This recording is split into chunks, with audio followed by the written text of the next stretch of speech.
You're passionate about something and you stay on the right path and work harder than everybody else, your chances of failure are slim. Your chances of leaving an enduring legacy are high. My name is Emir. This is Victoire. Be sure to smash that subscribe button, hit the like, and share this video with as many people as you can. My guest today is one half of a fabulous tag team of the WWF during the 1980s. During the 90s, he went on to become a commentator and host, but today he is the Mayor of Rawdon in Quebec, Canada. Please join me as I welcome our special guest, Raymond Rougeau.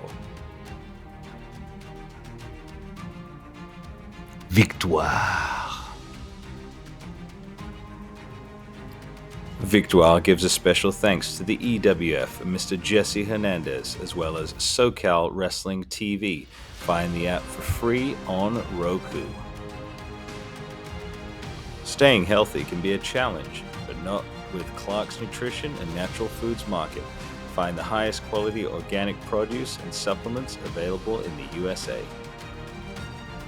A tattoo is for life, so ensure that your tattoo artist is the very best in the country. Trusted tattoo company and mobile body art bus. Football, baseball, golf, whatever your sport of choice, whenever you visit Palm Springs in the Coachella Valley, visit Legends and Icons, your number one choice for sports bars. Palm Springs, California, Indian Wells, California, Rancho Mirage, California. They're all considered a destination hotspot, a second home haven. With an exquisite record of negotiating the finest deals for clients, Lowell Folsom III and Associates always deliver. Contact Lowell today at 760-391-2504. Now, on with the show. Hello, everybody, and welcome back to another episode of Victoire. This is the show where I tell you stories, where I'd rather share stories with you of professional wrestlers. Today, I have on a special guest. He was one half of a very memorable tag team in the 1980s. Today, he is a politician in Canada. Everybody, please welcome Raymond Rougeau. Hello, Amir. How are you? I'm doing very well, thank you, Raymond, and thank you for being a guest on Victoire. My pleasure. My pleasure. Yeah. So, Raymond, you've had quite the career. And as I stated at the top of the show, you are now in politics. You are the mayor of Rawdon? Rawdon, correct. Rawdon, Quebec, in Canada. And I wanted to start there. I wanted to do this interview in a non-traditional sense. We'll start where you are now and then kind of go backwards a little bit. So tell us how this all came about and how you became mayor of Rawdon. I was approached in 2002 by a woman that was going to run for mayor here to be part of her team as a city councilor. And I never had any aspirations going into politics, but I thought, hey, it could be life offers challenges sometimes, offers opportunities, and you have to seize them because life is like a buffet. You never know what's going to be there, but all of a sudden, it's nice to try it. Yeah. And I met with her. I liked the way she thought. I liked her mindset. She seemed to be a very honest person. So I said, why not? I'll try it one mandate, and if I like it, I'll continue. If not, I'll say, I tried it and I enjoyed it, but it will be an experience. Yeah. So I went, I got elected, and the passion grew from there because first mandate you get elected, you don't know how things work. You learn. Yeah. So the first couple of years you learn, then you start to be more and more implicated. And with time, the passion, it develops. Mm-hmm. After a year I had been elected, people asked me, are you going to run again? I said, let me just finish this mandate, then we'll see. Yeah. And that's 6 mandates ago. So I got elected in 2002, re-elected 2005, then 2009, 2013, 17. And in 2021, that's when I decided to run for mayor. Yeah. I was from 2013 till 2021, I was the deputy mayor. So I was like, we had a mayor. I'm the one that went and got the guy to run for mayor. And he asked me to be his deputy mayor. So if he was on vacation, if he was sick, if he was out, I would act as mayor. Mhm. I accepted, and I developed a passion for it. And then he told me in 2019 he wasn't going to run again in 2021. Yeah. So I had to make a decision. Either, like you say in the States, go big or go home. I figured I'm going to run for mayor or I'm going home. I'd been in politics at that point 19 years. Yeah. Yeah, so I'd been there, done that as far as being city councilor, deputy mayor, and I figured I'm going to run for mayor or I'm going home. Yeah. So I gathered a team and ran for mayor in 2021, got elected, and my whole team got elected with me. So it's fun. We work well together. So there's no bickering, Yeah. like there is sometimes in politics. We're there to make things move forward, and Yeah. we're having a good time doing it. Yeah. Funny thing is, they tried to convince me in 2013 to run for mayor. I said no. They tried to convince me again in 2017. I said no. And finally, in 2021, I ran. What an incredible journey. And one question that springs to mind is the educational part. So did Yeah. you learn on the job or did you have to go back and do any additional schooling? Now, that's the thing in politics, you learn on the job. Okay. They'll teach, you go through a certain classes of what you can do, what you cannot do, what you're supposed to do. But then after that, you learn on the job, and you have to have common sense. Some things are very basic. Yeah. Sometimes people don't use their common sense, but you learn on the job as you go along. That's why now I can bring so much to the table. See, next month I'll have been in politics. It'll be 22 years. Yeah. So when I got elected as mayor, I didn't come in and, okay, what do I do? I knew what I had to do. And Yeah. I educated my team on how to be a good city councilor. So I brought a lot to the table, and I plan on running again in 2025. In a year from now, Yeah. 13 months, there's another election. Okay. If nobody runs against me, I automatically get elected again if I run. But we'll wait and see. No matter if I have opposition or not, I intend or plan or hope to continue on. Yeah, that's well, yeah, we hope you do because you sound so passionate about it and you've got the expertise. What are some of the big projects that you've worked on during your tenure that are really memorable for you? Things that you've done? There have been quite a few, but one that we're doing right now is that we're building a community center and a library at the same time. Okay. It's a huge project. It's been in the works for 7 years, but I'm bringing it to term. And actually, the old building that was there was demolished in June. Mhm. And in next spring of 2024, they're going to start the preparation, and the building should start next year for the new complex. So that's going to be pretty good. We also, in my mandate, completed a water filtering system for our city water, Okay. which also, city water is not nothing. You take for granted, you open the tap, there's water there, but that water has to come from somewhere, be treated and all that. Yep. And also our sewer systems, the water from the sewer systems goes into plants to where the water is treated before being sent out back into nature. We're going to be redoing ours.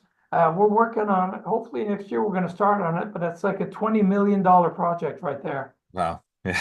So So that's just some of the few things we've done. some of the few things. I like the concept of the community center and the library because I think in this day and age, it's so very much needed that people can congregate and actually speak socially, physically, rather than just via social media. Are there going to be any programs at the community center for the youth or anything like that? Have you planned that far ahead? Yeah. There are many things. Actually, the community center, we had it made to where we'll be able to have events for the elderly, for the young, and the not so young. Yes. So it's going to be a building that's going to be manageable to where we can have separations in it and different things that'll be easy to do. Yeah. So our leisure department here is working on things already to put in there. Yeah. But it's going to include every different age of people. Yeah. So which is nice. So presumably is the goal to create a more unified place for the community? Okay. Yeah. Yeah, well, that's the goal. When you're in public service, you want to create things to bring people closer, have people do things together, have great activities to where people get to meet each other, Yeah. and just to create a place to where the people who live here feel it's great to live here. I wouldn't want to live anywhere else. Yeah. Yeah. Yeah. Makes sense. How big is the community center going to be? Square footage? Oh,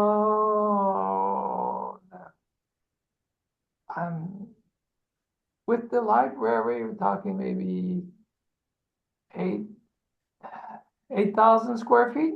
Yeah, it's a substantial space. Yeah, yeah, Yeah. yeah. Yeah. In the community center itself, where the activities will be held, we're looking at 350 people at a time in there. Yeah, that's Besides the library and all that. And the libraries now are not like they used to be.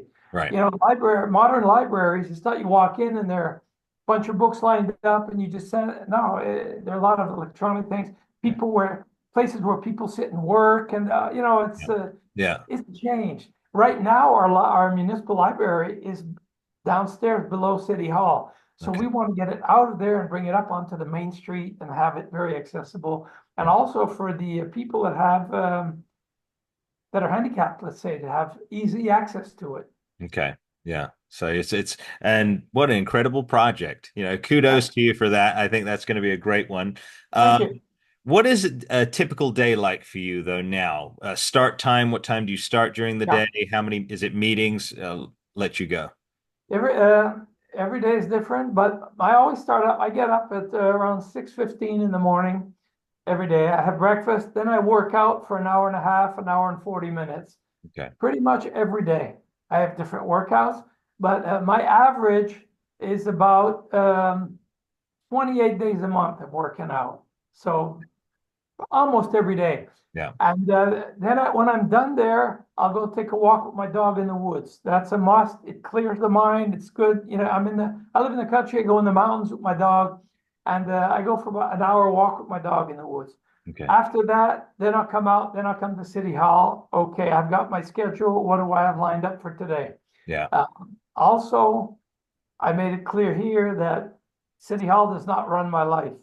I'll tell you my schedule. So when there are meetings, they don't say, oh, we booked you here, booked you there. No, we have requests for meetings for this group and this group. Okay, where would you put them? Then they'll suggest things the way I always line up my meetings close to one another to where, let's say I don't have a meeting at 10, let's say 10 to 11, and then I have a meeting at 1. I've got, okay, I'll take emails and do different things, meet with my director general, stuff like that. But I don't want to kill time. Yeah. So if I have meetings, I'll set one from 10 to 11, then one from 11:30 to 12, then one from 1 to 2, Yeah. 3 meetings, that's the way it'll go. So Yeah. I can condense it, get everything done, and then also have a balance with having a life. Yeah, I was going to say, because you've got a lot to do there on a daily basis. Now, speaking of that, so your family, tell us a little bit about your family life and how, sort of the things that maybe you partake in for somebody who's watching this who may be swamped in work and that's all they do. How do you kind of unwind from that? And then what do you do with your family to really disconnect and be with them? Yeah, well, 99% of the time, when I leave my office, I close the switch. Okay. And then, I don't want to go home and start talking about, oh, I had this problem and we have this I have to solve. And, we have this problem with an employee, or then we're getting sued for this, or I have that, or whatever. You leave that at the office. So we go home, and I live on a beautiful place. I live right on the water, on the lake. I have my seaplane in the backyard. Yeah. So I get home, it's nice out to go outside. My wife and I will sit on the balcony and just take in the fresh air. So how was your day? And we'll just talk about things, but not get into work problems. Yeah. Then when it's time, I'll come back and I'll deal with the problems. But Yeah. at one point, you have to know when to shut the switch off. Yeah. Otherwise, it will devour you. And one thing, stay away from social media. Interesting. Yeah. A lot of politicians get burnt out and get worn out by social media because, if you start looking at somebody who's going to criticize something you did, anytime you do a project, you'll never please everybody. But if you do a project and you please 75% of the population, you did a hell of a job. but there's still 25% that won't really agree with what you did. Yeah. But on the next project you do, those people didn't like the first one, they'll like the second one. Some that like the first one will like the second one. But I always keep in mind, if every decision we make, if we please a majority of the people, we did a good job. But there are always a percentage of people that are going to get carried away on social media, Yeah. I don't buy into that, and I don't want to read it. I told my counselors, because some of them, they're all on social media all the time. It's, such a thing. I don't want to hear it.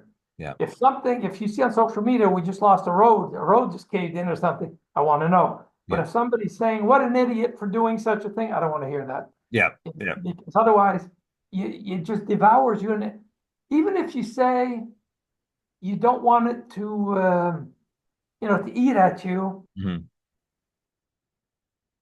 if you read it, it's one point, it's a little speck of dust on your shoulder. But if you read 2, 3, 4, all of a sudden it's starting to weigh, and you focus on a little minority versus a large majority that appreciate what you're doing. Yeah. If I've been elected, this is my 6th consecutive term. So every 4 years, they get a chance to eject you if they don't like what you're doing. And if I've been elected 6 consecutive terms, I must be doing something right. Yeah. So if there's one or a few that start going overboard on social media, and by the way, they're pretty brave on social media, hiding behind their screen, writing, sin, oh boy, I told him, tell me to my face. It's not that I'm threatening. It's like, they're going to be a lot more polite when they're in front of you. And second, I can explain maybe their misunderstanding of something. But Very for them, true. it's not easier. I'll send, boom, I told him. Yeah. He told me, all right. It happens all the time, and you hit the nail on the head there. Sometimes you can send a text message or receive one, and you misinterpret the tone of those words because it's not right in front of you. But Raymond, I've got to ask you, I mean, you seem so well grounded, so intellectual now. I mean, even going back to your wrestling career, were you always a thinker? Were you always a planner, a strategist, and calm? Yes, I always was. It's funny because when I was a kid, my mother told me I was born old. She says, you were old at 2 years old. I was always very mature for my age. I started training at 13 to become a wrestler. At 16 years and 3 months old, I had my first professional match. And I was still in school, but I started in May of 71. And during the summer, I was on the road all summer with grown men. Wow. But I fit in with them. I was 16 years old and I fit in with them. So I was always mature for my age. In my personality, I was always mature. Any decision I made was always thought out. I was never impulsive nor emotional. I started planning for my retirement when I was 16 years old. I started investing in real estate when I was 17 years old. Wow. So that shows you the mindset. Yeah. So I was always very mature, and that's helped me. That was good throughout my whole career. I don't think I made many bad choices in my life. I can't think of any that I regret and said if I go back, I'd do differently. I'm very comfortable with who I am. That's me. And I never fit in with most of the boys on the road because they were partying and this and that. Right. First of all, I never drank. I never did drugs. I never did steroid. I never smoked. I never did anything like that. I was always business. When I was me, I was training. I was on the road. When I was making money, I was investing in real estate. Because when I started, I remember one time in the dressing room that hit me over the head like a sledgehammer. I'd seen some of my idols when I was young, training. I was like, wow, they were huge stars on TV every week. All of a sudden, I'm in the dressing room with them. I'm seeing the aches and the pains. I'm seeing them have a hard time moving. And I was seeing that they were getting older. And I told my dad, why are they still wrestling? They don't have a dime. They spent their money as they went along. That for me was an eye-opener. And like I said, you couldn't hit me harder. I swore to myself, I'm not going to end up that way. And that's why at 17, I bought my first piece of land on the water. Sold it 2 years later, doubled my money on it. At 20 years old, bought 2 6-unit apartment buildings, and I just kept investing after that. Wow. 34, I retired from wrestling. I didn't need to wrestle anymore. Yeah, that's right. Yeah, you would have had almost 15, more than that, almost 20 years worth of investing in real estate. God, Yeah, yeah, yeah. yeah. So And the I whole never stopped. I never stopped. After that, I always continued investing in real estate. so even to this day, you have real estate properties that Oh you. yeah, oh yeah. I had income properties. Yeah. Oh wow. Well, congratulations again. Thank you. I think anyone, especially any pro wrestler in Yeah, training, should take away from this today because that is so important. Even today, especially when they're younger. I think when you're younger, you have a tendency to just not think about tomorrow. Some guys and they just flitter through the money or they yeah. buy to meet their salary. So if they're making $2 million, they'll buy a $2 million house. It's Correct. not a way to think. No, always live under your means. Mm-hmm. Pay yourself first. Invest in your RRSP. Put your retirement away. Invest in something, and you can buy yourself some little things. Always live under your means because life is going to throw you some curves along the way. And if you, like you said, you're making 2 million a year and you're spending 2.2 million, and all of a sudden you injure yourself and you're out for a year, what am I going to do? Right. You know. Yeah. It comes like You're that. making 2 million a year, live on 200,000 a year. Yeah, it makes perfect sense to me. Preaching to the choir here. There you go. One of the other things, you are a pilot. Yes. You're a pilot. So when did this come about? Did you learn to pilot airplanes while you were wrestling, before or after? How did that come about? That's funny because my passion for flying started when I was a kid, even before I knew it was a passion that was going to develop. I was a kid in the schoolyard. I'd look at a plane fly by, and I was in grade school. Mhm. I'd see a plane go by, and I'd close my eyes, imagine myself sitting in the cockpit, what it must look like looking outside, flying like that, and the freedom, Yeah. flying like a bird. Yeah. And when they'd have us do drawings in school, I was in grade 3 and 4. I would draw airplanes and stuff like that. Yeah. Then I didn't have the time because I was training in wrestling when I started. Mhm. I started wrestling at 16, like I said. At I was 29 years old. Okay. All of a sudden, I decided I want to get my pilot's license. And first of all, I went to a small airport. I wanted to buy an ultralight, just something, you don't really need a pilot's license. We had a farm. I said, I'll take off the farm, just fly, it's nice land. When I got there, they told me, why don't you get a pilot's license? And you can fly real airplanes, stuff like that. I said, yeah. So that day I decided to start living what would become a lifelong passion Mhm. because this last June, a couple of months ago, it's been 40 years I've had my pilot's license. So, yeah. So I've had a few airplanes that I've owned. I've flown a lot of airplanes. And Yeah. right now I have a seaplane in front of my house. Yeah. Next week I'm flying 500 miles north of Montreal in the woods with my seaplane going moose hunting. Oh And wow. my brother Armand, two other guys going up 1 week in the woods. But Yeah. I'm flying my plane. It's already fueled, packed. My stuff's there. I'm leaving on Saturday. What an incredible success story. We often hear so many that are kind of hit and miss with Yeah. former pro wrestlers, but this one is truly, and I knew it was going to be an exciting piece today. One of the things that I did find on doing a little bit of research, whether you were involved in an incident where you helped rescue a friend. Was this in 2011 with your plane? Yeah, it was, I think it was 2010. Okay. It was my hunting partner. Like about where I go moose hunting, I've been hunting there for 35 years. And I always fly a plane up there, and then I have a ground crew that comes out. At that point, it was that gentleman that was my partner. He was a lot older than me. Mhm. And so I flew my plane up north, and he lives 300 miles north of Montreal. Okay. From there, he drives 200 miles into the woods to where he meets me. Yeah. But it's up small, wood roads where the loggers come down and stuff. Oh yeah. All of a sudden, we always had a meeting place because you couldn't get to the camp by the road. You could only get there by seaplane. So I fly up to camp, unload the stuff that I had, cargo in the plane, fuel and that. we had a meeting time at a certain lake. Mhm. So like every year, I flew with him for 15 years. And all of a sudden, okay, well, it's time to go meet him at the lake. I got there, he's not there. Well, no big deal. You Yeah. know, he's a little late. Land the plane, I eat some wild blueberries in the meantime, you know, and spend some time. All of a sudden, man, this is getting a lot later. Mhm. All of a sudden, I said, maybe something happened, maybe he's stuck on the road or something.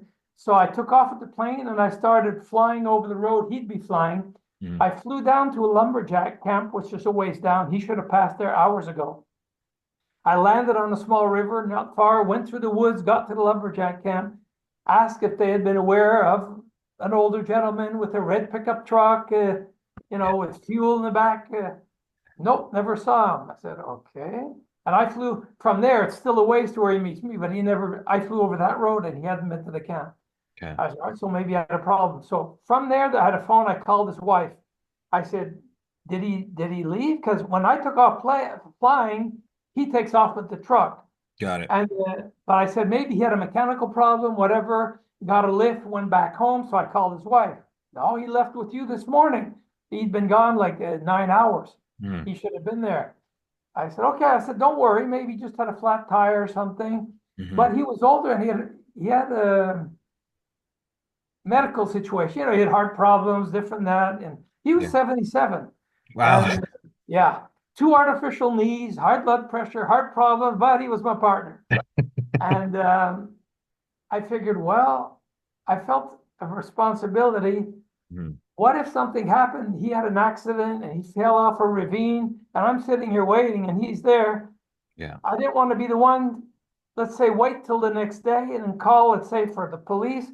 And then they said, we found him, but he died this morning. If Mhm. you'd have called yesterday, we would have found him, you know. Yeah.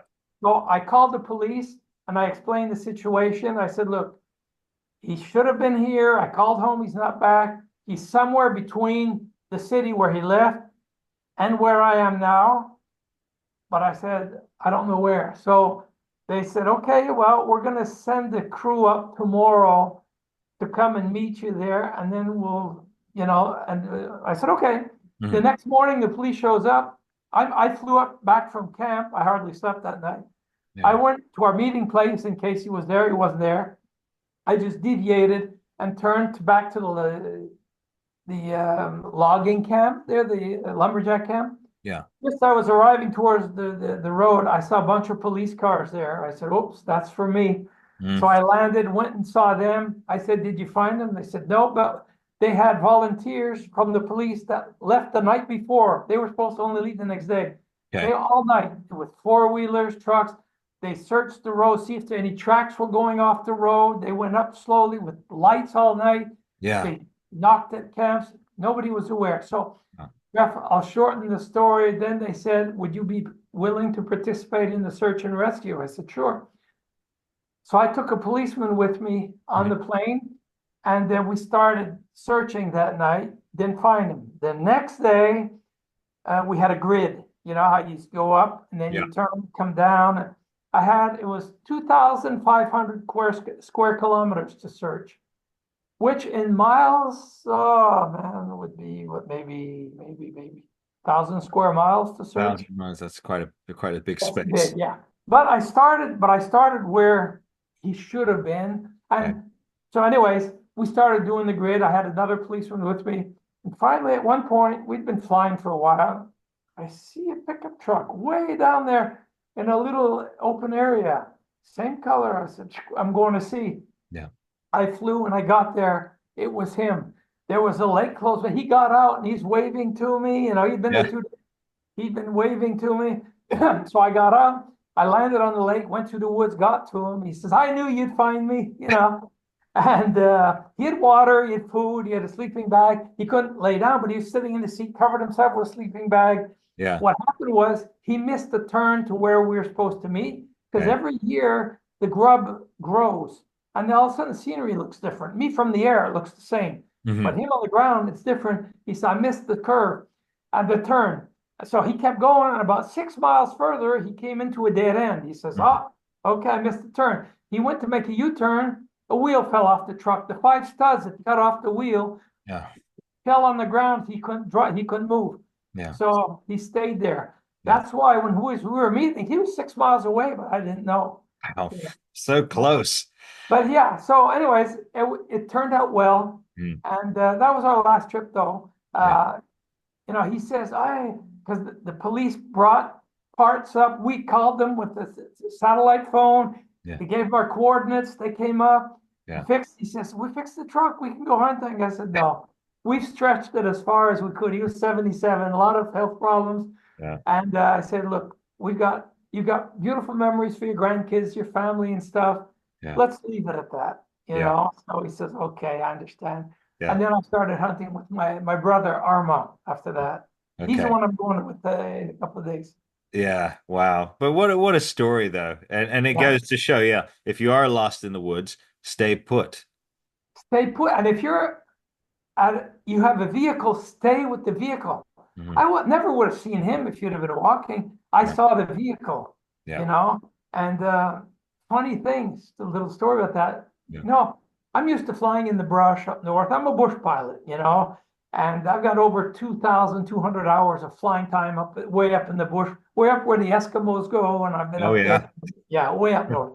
Wow. And I fly kind of like when you see Top Gun, they're flying, they'll turn. Okay. Well, I'm flying on the grid. I see, oh, there's a truck there. Whoa, turn the plane. I'm going, and I'm flying low because I'm looking through the woods also. Yeah. When you fly low, you get a lot of turbulence. It was very windy. The policeman next to me, all of a sudden I look at him. I said, are you okay? Yeah, he was kind of pale, And after, because every time I saw something, maybe, I just, whoa, turn the plane. And then I'd circle and hear him, no, go back on the grid, but I'm making these sharp turns. He's like, at one point, he says, do you have a bag in the plane? I said, what? So I saw I have our lunch bag. I brought lunch in case. I emptied it. I gave him the bag. He threw up. Oh man, he threw up in the bag all over. And he asked me, please don't tell my other partners because they'll make fun of me in this. And I said, don't worry, I won't. I didn't. Yeah. But I'm telling you now. Oh I'm man. looking at him. He's throwing up his heart next to me. I Oh. opened the window a bit, like, okay. Yeah. Get some of that smell out of there. Yeah. Man. But that's funny though. I mean, because you often the impression we have of police officers is tough as nails. They can handle anything, but there you go, a little bit of turbulence. But then, mind you, you're doing those turns. I mean, I know most people, even in a commercial flight, when the turbulence hits, everyone is like, "Oh, makes you feel a little Oh queasy." yeah, but that's nothing compared to what he was going through. Right. I mean, I've seen because I dealing with how we're getting the G forces and you come out, you got one point. It's been doing that for an hour and a half, and all of a sudden he says, Now, how about you though, Raymond? Did you have Yeah. to overcome that in the beginning, or were you just a natural? You went up and it was fine for you. Yeah, it never bothered me. Yeah. It never bothered me. I've had plenty of people sick in the plane. I'm just like, okay, I'll have lunch. Yeah. It didn't bother me. So you must say, so you've got a good equilibrium then. You Yeah. feel, because one of the other things is obviously going into some of the pro wrestling stuff as well. I've been to a pro wrestling school. I know when you do the rolls, and I Yeah. would get up and I would feel like the whole world is turning and shaking. But again, so for you, it didn't seem to affect you then. No, it didn't bother me. Didn't Wow. bother me. A Yeah. natural gift. More recently, you were involved in WWE again Right. for a Yeah. short tenure between 2017 and I think, what was it, 21? You were Yeah, there? right up until the pandemic. The pandemic. The spring of 20, I think. I think February or March 2020. Okay. How did you find your time there during that time, and what were you doing? I loved it. Well, they called me in 2016 if I'd be willing to come back because the network, they had the WWE network and they were going to do the once a month, they were going to do the pay-per-views on the network. And they wanted to go with that international role, like you've probably seen when they introduced us all. Yeah. And they wanted me to do with Jean Brassard to do all the French broadcasting. Okay. So anywhere in the world, you put the network on, it would be us doing the broadcasting. I said, yeah, I have no problem with it. I said, Tom Carlucci was the producer back then. He called me, he says, Ray, would you be interested? Yeah, I said, what's the schedule? I didn't want to get back on a schedule like we were. Once a month, we're doing 12 pay-per-views a year. We'll fly out on Saturday. you're off. Sunday, you do the show. Monday, you're back home. You're off for a month. I said, okay. All right. And then he says, well, so as far as the pay, I said, I don't care what the pay is. That's not where I'm at. I said, pay me the same as you pay the other guys. I said, my number one criteria, I want to have fun. Yeah. If I'm not having fun, thank you, I'm staying home. Yeah. He says, Ray, I promise you're going to have a blast. I said, that's all I want. Yeah. And I did.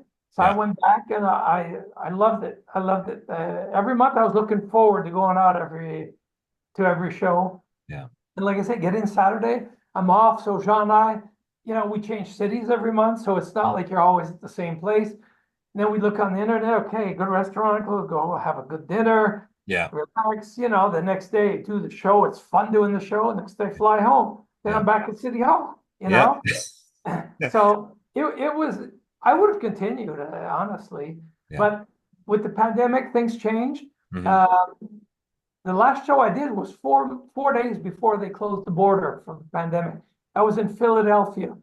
We did a show, it was in, I think it was March 2020.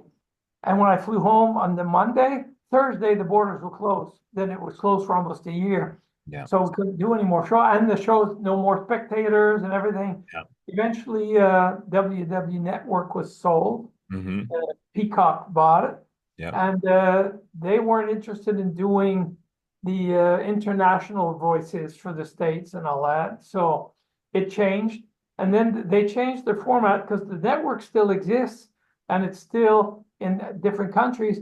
But instead of having, let's say like us and all the international broadcasters you had flying in doing the show live. Yeah. They have the people in different countries. Like in France, they have two guys that when there's a pay-per-view, they just go in studio, they'll call it off a monitor, and then they get in their car and go home. Yeah.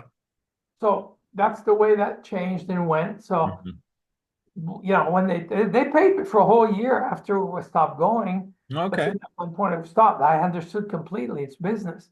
Yeah. And they said, I said, as far as I'm concerned, if everything comes up, call me. I'll be glad to jump back in, And, the producer told me, he says, Ray, he says, the door's never closed with you in the WWE. You know that, unless you close it.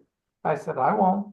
Yeah. I said, I was gone for 15 years and now I'm back again. I was back for over 3 years, Hey, something comes up, give me a call. I'll be glad to come back. Yeah. So we're always been on good terms. Yeah. Even last week, WWE Raw airs on a station in Montreal, which is done, voiced here locally, and the 1 hour version. And I went and did it last week, replacing one of the announcers. So once or twice a year, if one guy's missing or something, they call me, I come do it. So I did it last week. So I'm still there. Yeah, you're still heavily involved in keeping up with the product. How do you? I never burn bridges. Yeah. Good lesson to learn, actually. Yeah, very good lesson, viewers. But how do you find the product now? Because it's been some big changes. It seems to be on an uptick right now and going back to more so the old long form storytelling, like when you were involved. How are you finding it? I love it. I watch it. I watch SmackDown every week. I watch Raw every week. And I like the stories. And like you said, yes, it has changed. Wrestling is always an evolution. It always changes. It goes through cycles. It has its up periods for 5, 6, 7 years. All of a sudden, 3, 4, 5 year low period. Then all of a sudden, whoops, something happens, something changed. Society changes. A program is done, and all of a sudden it clicks and it's back in. Then you're on an upswing for another 5, 6, 7 years. I've been through, I don't know how many cycles through my lifetime, It's always fun when it's on an up cycle. And it's because it's always in tune with what's going on in the world, what society wants. It's always an evolution. And that was one of the things that Vince was great at. He was always avant-gardist. He was always ahead of his time. There were times when he started going with wrestling being more soap opera-ish with a lot of backstage. And I remember at a production meeting, I said, Vince, a lot of people are complaining about there's too much going on backstage, not enough wrestling. On an hour show, you'd have 14 minutes of wrestling. That's where I'm going. I said, okay. But he was right because it it blew up again, you Mm-hmm. know? Yep. So he could see things that a lot of people couldn't see. And then Yeah. all of a sudden they said, damn, he was right. Yeah. But at one point that too becomes old and you Mm-hmm. have to change. Okay, what's the next thing? Yeah. You know, and Yeah. right now, like I said, it's on, you can feel it. I mean, it's there. You see the shows, they're sellouts, the attendance, the viewership, it's there. Yeah. So they're on an upswing. Hey, enjoy it while enjoy the ride. Yep, yep, absolutely. And you were involved. I remember when they brought you back in the mid 90s, Yeah, you weren't in a wrestling role. I actually enjoyed you in that role where you'd interview and like a host commentate. I thought that was great. And yeah, I think you replaced Mean Gene in the live report yeah, yeah, yeah. yeah. So was that a lot easier schedule for you when they brought you Oh back? yeah. Yeah, well, there again, when I quit the ring, I was going to retire, Mhm. and I remember when I met with Vince and I told him I wanted to leave. He was like, "You couldn't believe it. I haven't even started what I wanted to do with you guys. I have so much planned. Vince, I just want to go home." Yeah, at that point, we were on the road. I only got home 5 days a month, and not consecutive days. You Yeah, know, yeah, so we were on the road all the time. I mean, you've heard the stories. We're yeah, always on the road. yeah. And at that point, I didn't need to be anymore. Why am I on the road right now? I don't know. But you Hmm. have to have a reason to sacrifice. And for me, it was very difficult living on the road. I like being home. Yeah. But for me, it was a big sacrifice. Now, what am I sacrificing for? My life is going by. So I wanted to leave, and I said, please respect that. Hmm. And he says, give me a week. I'll make you an offer you can't refuse. I said, Vince, I just want to, just give me a week, and I'll make you an offer you can't refuse. Yeah. I said, okay, but my mind's made up. And I was giving him a 3-month notice, which was unheard of. I Okay. wanted to fade out while he brings somebody else in, so we didn't even have a void to fill. Hmm. And that night I went back to the hotel. It was the day after SummerSlam, 1989. Hmm. And we were at TV, I think it was Hartford, Connecticut. And then he told Pat Patterson, he told Pat, I have to find a way to keep him. But that night, every time I managed to fall asleep for the short period I could, Hmm. I'd be having nightmares. I was in the dressing room again. How come I'm still on the road? I wanted to go home. How come? I woke up in sweat every time. In the morning, I woke up, I called the secretary. I told this is Ray Rougeau, please tell Vince, I know he's going to come back with something astronomical and I'm not there anymore. Tell him, please respect, I just want to go home. Yeah. So he didn't bother me with that. But he says, I have to find a way to keep him. That's where he came up, Ray, how would you like to do interviews? I said, I don't know. I never thought of it. I said, what's the schedule? You Hmm. know, but at that point we tape every 3 weeks. Okay. So I'd go in for 2 days of taping. It was Superstars and Challenge back Yep. then. Yep. So he says, you do 2 interviews per show. We tape 3 weeks. So we do 6 2-minute interviews for Superstars, 6 2-minute interviews for Challenge the next day. Then you go home, you're off 3 weeks. I said, okay, that I can live with. I go out 17 times a year for Yeah. 2 days. Yeah. That I can enjoy. I started doing that. Then he liked what I was doing, then started implicating me more. Then they asked me if I do the commentating for the French with Edward Carpentier. Okay. And I did that. Then it evolved, and they brought me in they brought all the voiceovers into Stanford at that point. So then I'd fly in, but then they do it every week. So once a week I'd fly into Stanford. Then I'd say, Ray, we'd like you to come do the pay-per-views, Okay. Then after that, replace Mean Gene on the live interviews on the ring. Yeah. Okay, but I enjoyed it though. Yeah. I'm not saying if I didn't, I'd say no. Yeah. But for me, it was that goes back to the intellectual part. It's a whole new industry. I said, Vince, I never had any formal training for that. Mm. It's different to be interviewed than to interview. Yeah. And I said, there are messages you want me to get across. I've never been trained for that. I don't know. You'll do fine. Here's a mic. Go out. You'll do fine. He believed in me, Yeah. which I appreciate, and I'm glad he did. Hmm. So I learned on the job, Hmm. and I took advice from Vince, Yeah. from Gene, from Howard Finkel. People would give me, I'd take the advice.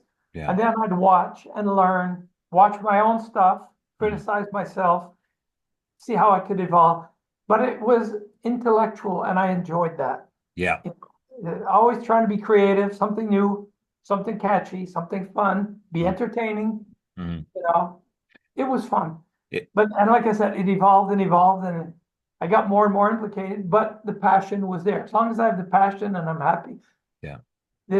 And at one point, they had me flying to New York every week. Okay. That's where I bought myself an airplane to fly myself to New York every week. I did that for 5 years. I flew myself to New York all the time. Wow. This way, I wasn't at the mercy of the airlines. Like, we're late on our schedule. I'm going to miss my flight. There's traffic.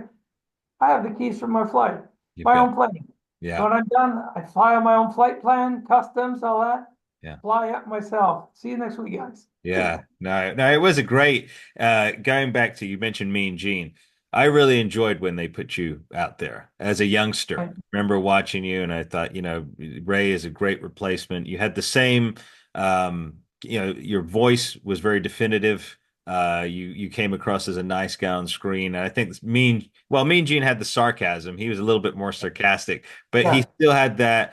You wanted to love the character, it's like your dad, your other dad figure or something like that. So no, you did a great job there. I appreciated it greatly when you're doing Well, one thing that Vince told me at one point, because I know I was different from Howard Finkel, different from Mean Gene, different, but I never forgot that. Vince told me that back then.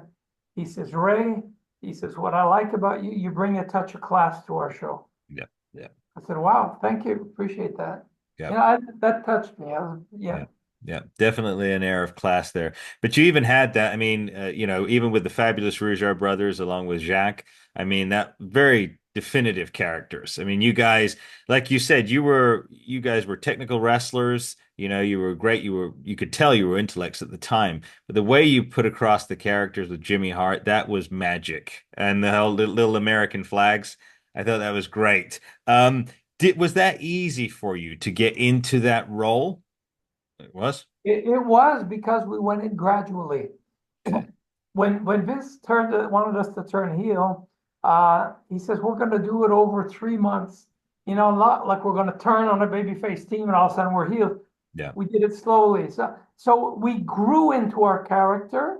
And as the character grew and progressed, it kind of became us. It wasn't like, try to do this, no. It was us developing a character. We had the time to develop it. And it was the most fun I had in the business. Yeah. Honestly, my fondest memories in my career was the fabulous Rougeau brothers with Jimmy Hart, my brother. Yeah.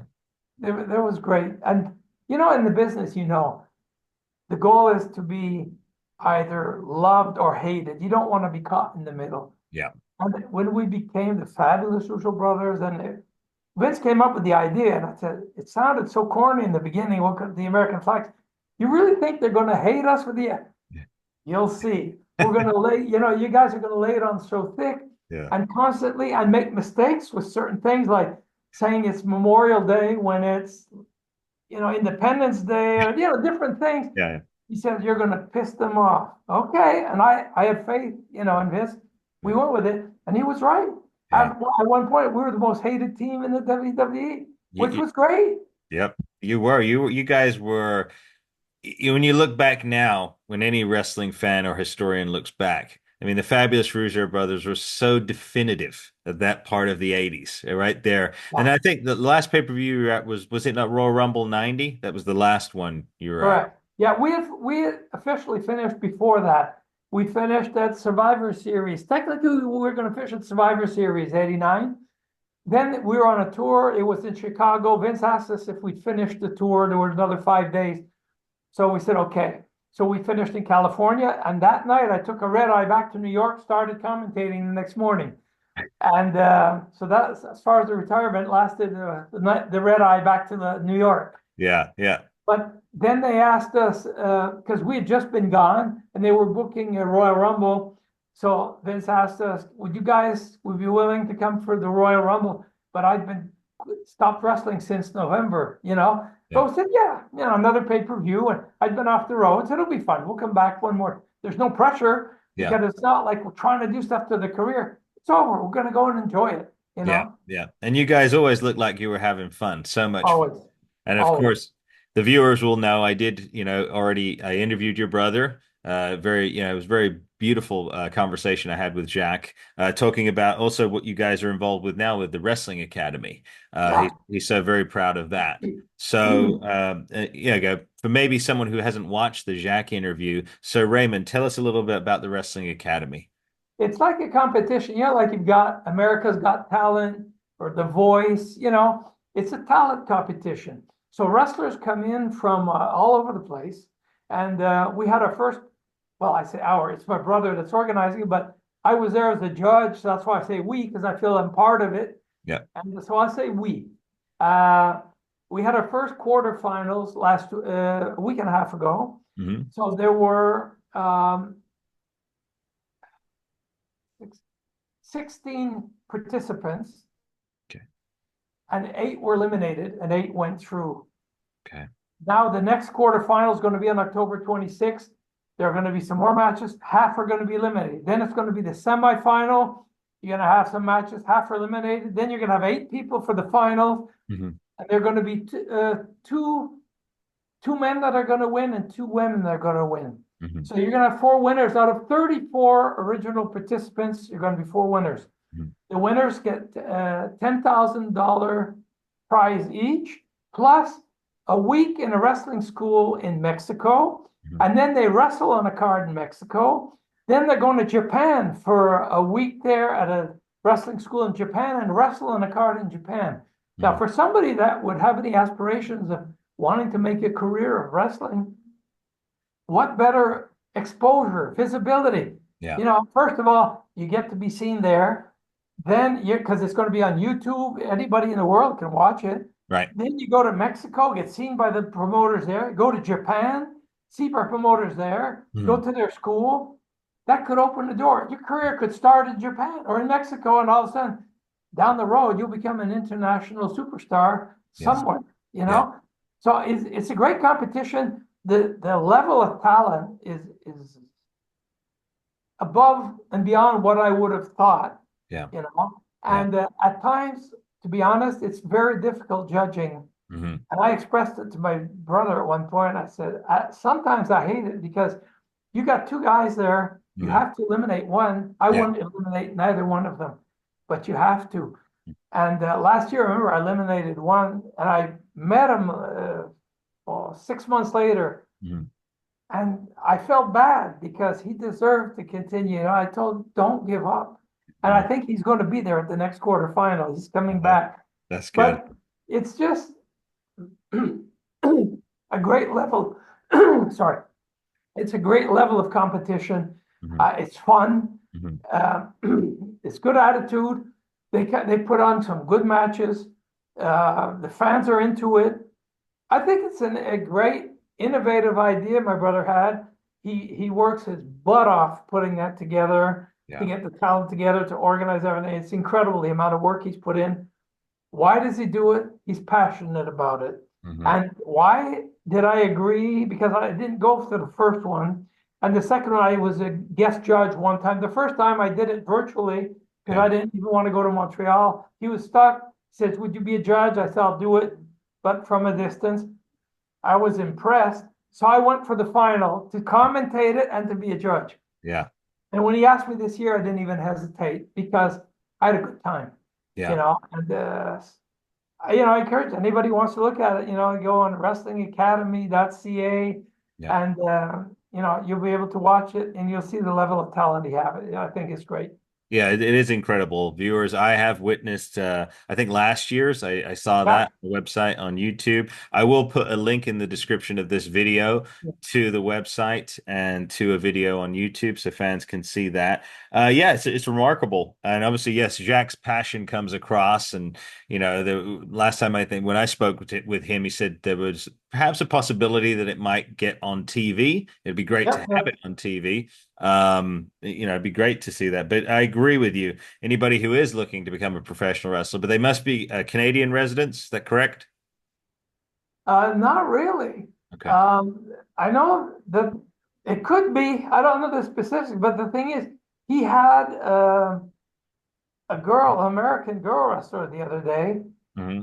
Um, she came in, but it was like not part of the contest. It was like a bonus match, let's say. Okay. But that's a good question. It probably has the detail on the website, Yeah. but it's a good question. And when Yeah. you look at it, because there are people from Canada, but from coast to coast, all the way from British Columbia to the Maritimes and Alberta, Saskatchewan, Manitoba. They're from all over the country. But yeah, most of them are from Canada. Yeah. Okay. All right. So That's viewers, a good question. I'll have yeah. to ask my brother that. Yeah, viewers, make sure to check the website first. But it is an incredible opportunity. I mean, to be able Yeah. to be seen in Mexico, in Japan, and obviously in Canada, associated with the Rougeaus is a fantastic opportunity. I did want to ask about that, about your brother. So when you did decide to retire from WWE and you left that first time, how did Jack handle that? Or did Vince tell him, I'll begin thinking of another idea for you? Or was there fear that he would also not end No, up? when we left in 1989, it was a mutual decision. We had spoken about it together. Okay. He wanted, actually, my brother's a little more impulsive than I am. When we started talking about it in the spring, he says, I'd give my notice now. I said, Okay. I want to take, let's wait, give ourselves a couple of months, see if we're just going through a phase Yeah. or if we're really there.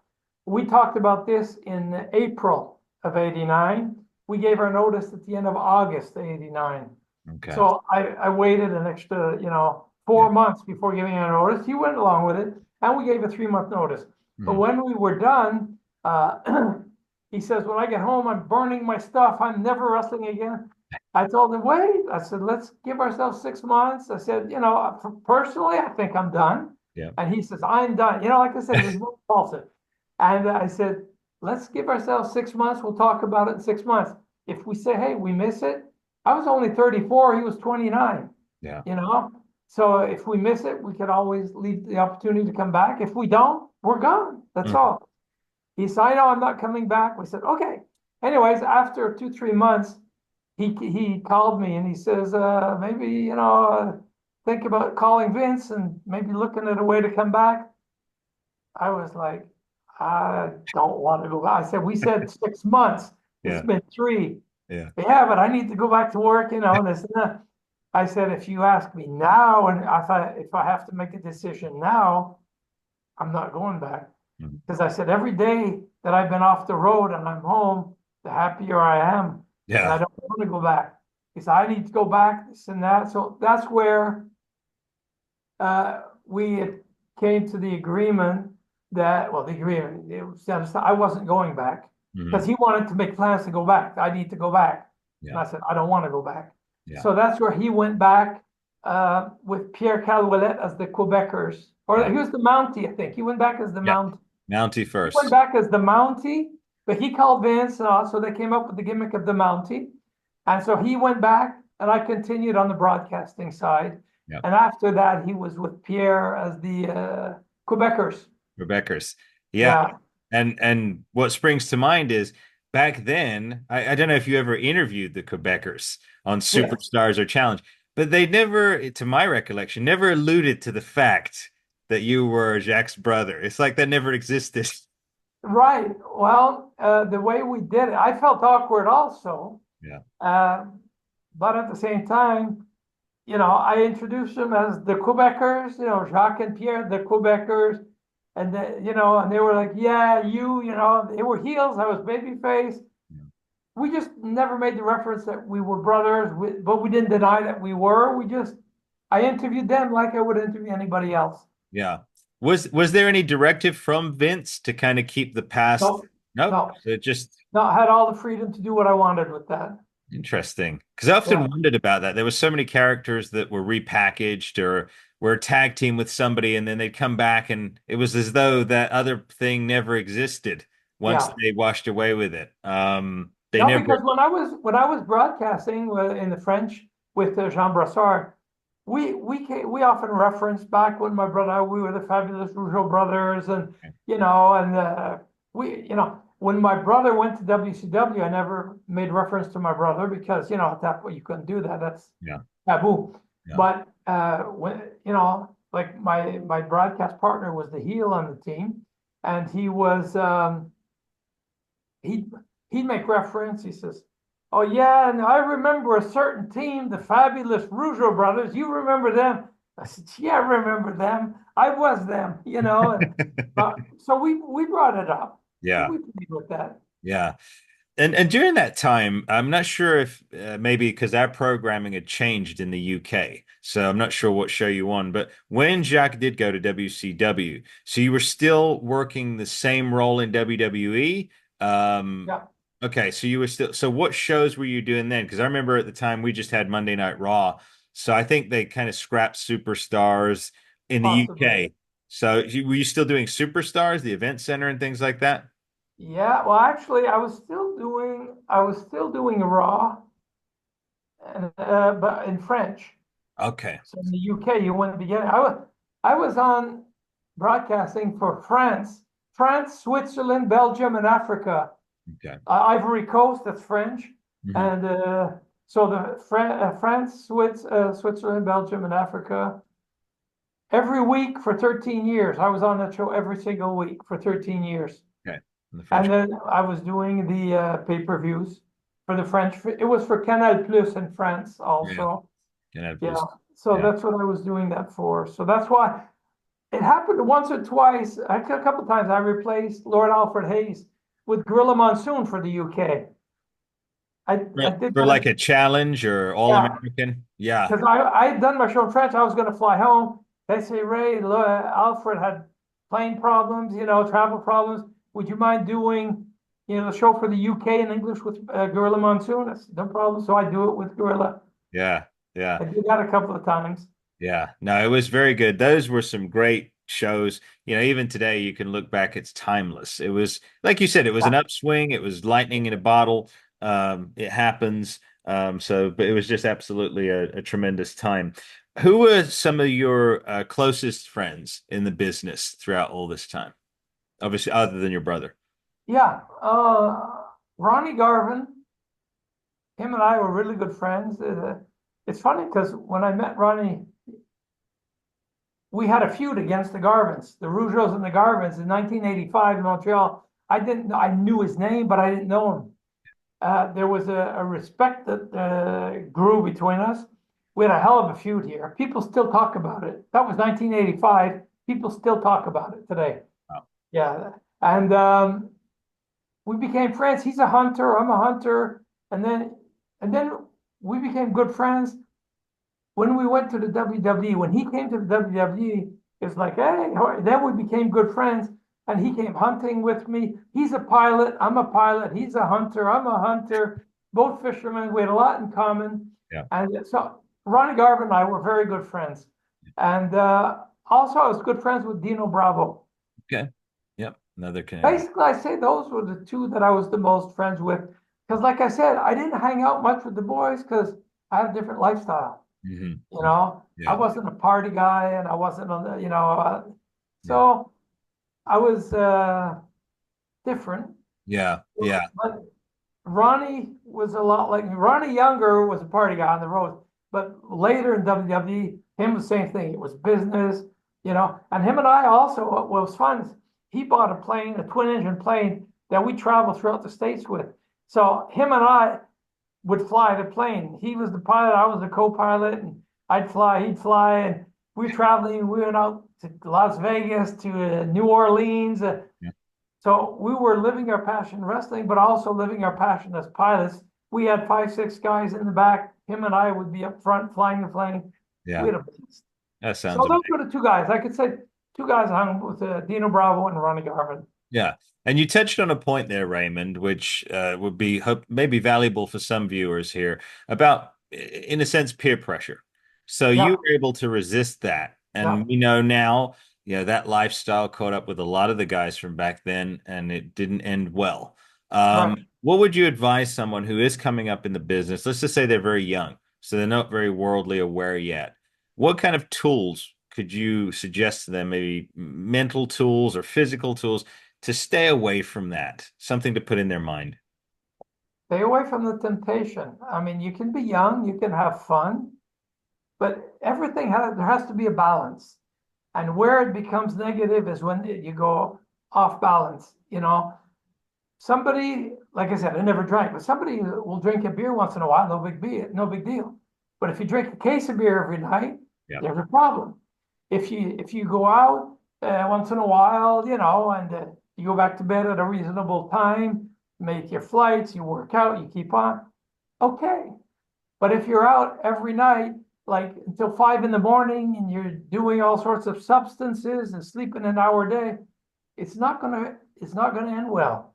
And the thing is, I can give the advice, but it has, you have to be open to taking advice, because some people say, oh, that's not me, I'm a party guy, this and that, there's nothing you can do. I've given advice to certain people in my life that it just went in one ear and went out the other. At one point I learned, do your own thing and mind your own business. Somebody who asks me, I'll be glad to give them advice. Mhm. Just remember, nothing lasts forever. Mhm. If you come into the business, all of a sudden the lights are there. When we came in WWE, the lights are there, the limousines, the jets, the whatever. I wrestled in Paris. I get invited to an exclusive club in Paris. It's called Regine. Okay, it was the equivalent to Studio 54 in New York in the Okay. 70s. That was the in place. Regine in Paris was the in place. She was at the matches that night in Paris, and my brother and I were on the main event. She invited us to her club. I was like, oh man, we got an early flight to Milan the next day. But I figured I'll go see. It's a once in a lifetime opportunity. Yeah. Went there, stayed there a couple hours. I spent time with Michael Douglas, the actor. She Oh, yeah. comes in, she introduces us. Do you mind me if I introduce you to my friend? I said, no. She Yeah. comes in, she says, hey, Michael, let me introduce you to these guys. He's Michael Douglas. Says, I know who they are. They're the Rougeau brothers. My kids love them. We spent half an hour with Michael Douglas, then Sade, Grace Jones. Yeah. It was a couple hours. I was like, wow. But at one point, the main thing is you have to keep your feet grounded. Yeah. I'm going to give you the one piece of advice I got when I started training. And because, I don't want to tell people how to live their lives and this and that.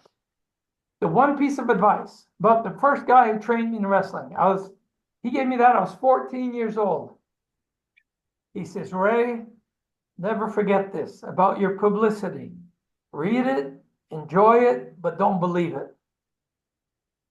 And I was 14. Hmm. That's 55 years ago. I never forgot that. And I look how I'm dressed, all flashed up, this and that. Yeah, if I have meetings, I'll have more, but I like getting up, being in a sweatsuit, my running shoes, going, keep your feet grounded. Yeah. Because it passes. Mhm. The limelight's there. You're the best, the most handsome. Everybody loves you until the next guy comes along, and all of a sudden you're yesterday's news. To a certain point, if your reason in living was being under the spotlight and getting all the glory, if you live for the glory, at one point it's going to go or it's going to fade. That's where a lot of guys had trouble with their afterlife. Yeah. Enjoy it. It passes. It's fun. You're riding a limousine today. Laugh about it. Yeah, Yeah. it's funny. Yeah. Then go home and take your car and drive home. Yeah. Yeah. Don't forget that. Yeah.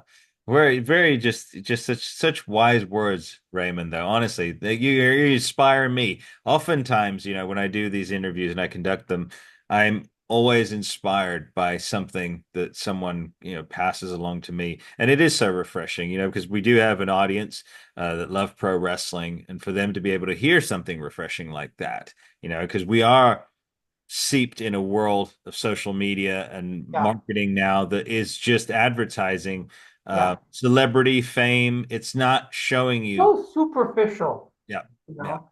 yeah. And it was funny because when I was in the business, like, well, Ray, he's different. Ray, Vince, one morning, I had, we were on the road and I was coming down. He says, "Hey, Ray, join me, have breakfast with me." So we're having breakfast. And at one point he says, "Ray, I was doing the announcing back then. So I was doing a lot of stuff with Vince back then." Yeah. And he says, Ray, he says, "In our business," he says, you're from another planet. You are so different. And I said, "Thank you. I take that as a compliment." And he says, "I wish I had more guys like you, you know. But back then I was different." Mhm. And it's funny because guys that maybe at the time were partying is not, Raymond, he's such a drag. He doesn't do anything, doesn't go out. Later in life, those same guys, when they talk about me, it's like, "Man, he was smart. He invested his money, did the right thing. I'm still in perfect shape, work out every day. Look at him." He said, "He's an example." So when I was younger, I was not an outcast, but not one of the boys. Yeah. Later, I'm an example for the new guys. Look at him. Yeah. He did the right thing. Yeah. So, Yeah. Yeah. I take that as a compliment, and it's flattering, and it humbles me. Yeah, no, it really is. It's good. We need that kind of, especially, to preserve the future talent, preserve lives. But anybody watching this could apply what you've just said in their chosen Yeah, field. don't have to be in our business. That's why I like to call it victoire, as you know, victory. Victory, yeah. It's about overcoming obstacles. Um, if WWE or AEW were to call you tomorrow, Raymond, Yeah, for a small role, would you go back and do that? sure. Okay. Yeah, Yeah. So, because I still have a passion for the business. I'm doing this today. Why? Because this is reflecting on my career, the business. I still have the passion for it. yeah. So if the passion's there, I think I still have something to bring to the table, to bring to the business. And yeah, I'd say yes in a heartbeat. Yeah. Who is your favorite today? A superstar that you think has really blossomed, that has it. There are a few, yeah, it's funny. There are a few, one of the guys I really appreciate now is Gunter. Yeah. I like his style. When I work, I like to work solid. I like to work snug. Mhm. And I look at him and he's different. When he came in, you started, everybody was doing like 55,000 moonsaults in a match and Mhm. running all over. He came in, brought it back down to solid and this and that, but he's good. Mhm. I like that, you Yeah. know. So Yeah. I really enjoy watching Gunter now. Yeah. Drew McIntyre, he's working his butt off. Yeah. They're different styles. Mhm. I like what Cody Rhodes is doing. I Mhm. like what Seth Rollins is doing. I like Kevin Owens. Yeah. I like Sami Zayn. They all have different characters, different personalities. It's not like you have a bunch of guys that are very similar, well, little distinctions here and there. They're completely different. And Yeah. like I said, Gunther, for me, it's refreshing. Mhm. I watched his match on Raw yesterday against Sami Zayn. Mhm. That was a good match, you know. And a lot of the matches he's had are very good matches. Yeah. They have some good talent out there right now. Mhm. You Yeah. know, basically, I don't get the AEW at this point here, Mhm. but I see. I look on the internet and I look at results for the matches because I know the guys and I like to keep up with what's going on and the angles that are going on. Yeah. But one thing that really progressed in the years when I came back in 2017 was the women division. Mhm. Yeah. Back in the day in the 90s, Mhm. it was more the broad panties match and stuff like that. They weren't put into the limelight for the same reasons. Mhm. Yeah. When I came back in 2017, that's when I noticed, whoa, the division has changed. Mhm. You had the Charlotte Flair, you had, well, uh, Monet now, Yeah. uh,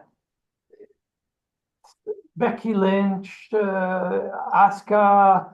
There's so many good workers out there now. Now when there's a women's match, it's like, wow, they're entertaining. And Mhm. even at times, they were busting their butt more than the guys were, at That, certain points. yeah, that's what's been reported. Yeah, for Yeah, sure. Yeah, a few years back. Yeah, it really has blossomed when you think about it. Even going back to the 90s, well, when you were doing announcing, it was just Alondra Blaze and Bull Nakano. That was yeah.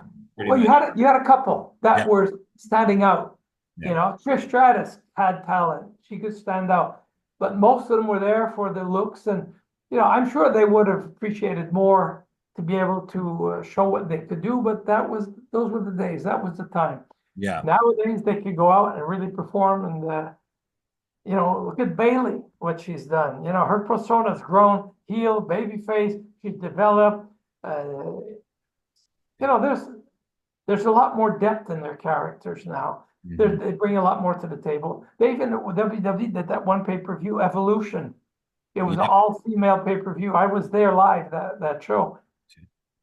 I was like, wow, I was impressed with the level of entertainment that they brought on. And they busted the crap out of each other, yeah, because they had something to prove, mhm, but I think they did it, yeah, you know. But today they're on both sides.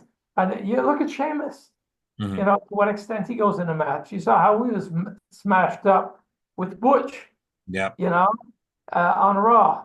yeah, The guys are really, pushing the limits, hmm, pushing the limits. Why? To entertain the fans, you hmm, know. yeah, So I think the fans are in a good space, right, in a good era, hmm, in a good time to be wrestling fans, because there's a lot out there, a lot to appreciate, and talent that's willing to put everything on the line for hmm. them. Yeah, absolutely. I agree with you. A couple more questions for you, Raymond. Ask, because I'm sure certain viewers are thinking it. The Hart family are also from Canada. Are the Rougeaus and the Harts on good terms? Have you been friendly with each other? Absolutely. I always had a good relationship with Brett. It's funny because I one of the pay-per-views, WWE, when I came back just before the pandemic, Brett was at one of them. And we were at the catering, and Brett came in. He saw me, Ray came, gave me a hug. And he told the guys there, uh, Jimmy Corderas was there, the referee. Yep. Somebody else that was my partner, Jean Brassard, was commentating with me. A couple of guys were there. And he was telling them, he says, in my career in the business, he says, the guys that I've had the most respect for, he says, I could put in my top five. He says, Raymond is one of those top five guys that I respect. He Hmm. says, I've never seen him lose his cool. He was always professional. And I always respected Brett. And even to this day, he texted me a couple of months ago. Somebody passed away and he texted me and I texted him back. Last year, I spoke with him because he was opening like a bar restaurant in Calgary. And I called him and I asked him about it and we talked. I always liked Brett. I always liked him when I wrestled. I always liked wrestling him. We always had good matches together. I liked his style. His style was a lot like mine. Yep. And I respected him as a human being also. And like I said, as of today, I still got his cell number on my phone and Yeah. I'll text him and he'll text me. Yeah, no, he's really good. He was another individual that I think he had that respect from the fans, especially Yeah. in the 90s.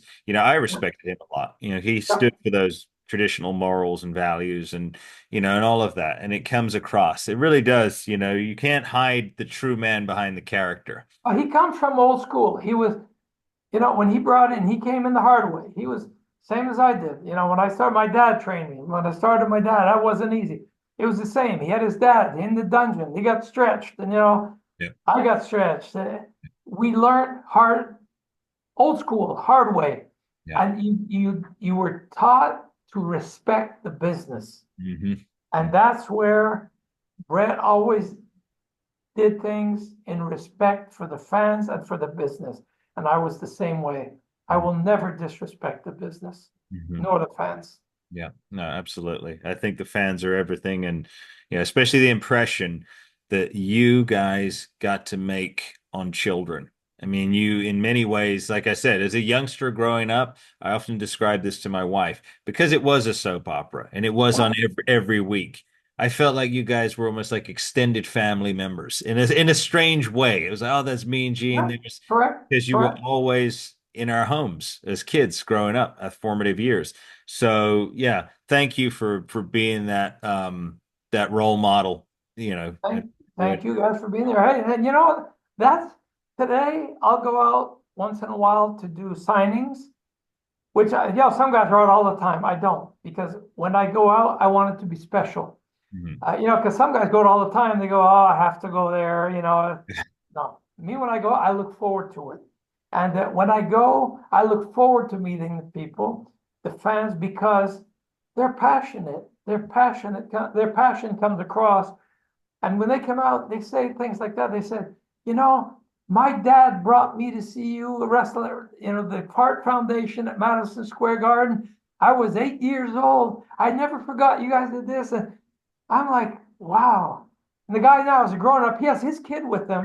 And he's saying, my dad was holding my hand, brought you there. The certain things that fans have said to me have really gave me goosebumps. It's really touched me. And when I come home, my wife says, how was it? It was great. Yeah.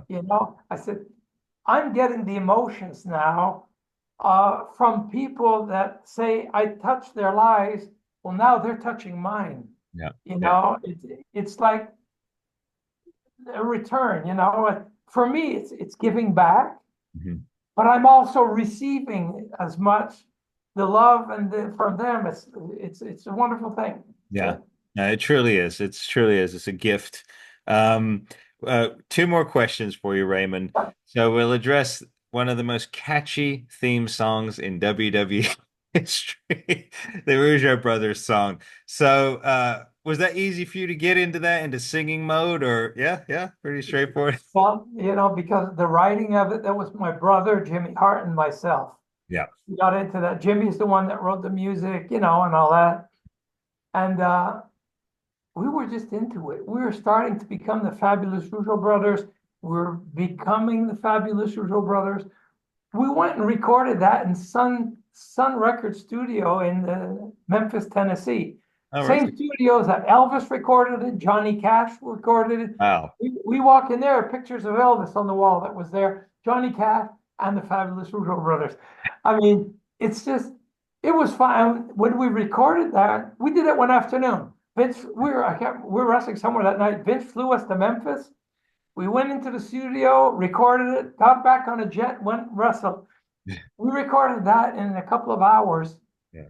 but it was fun. The headset, the old mics coming down from the ceiling, with the fur around it. We're standing there singing. They were taking pictures of the American flags.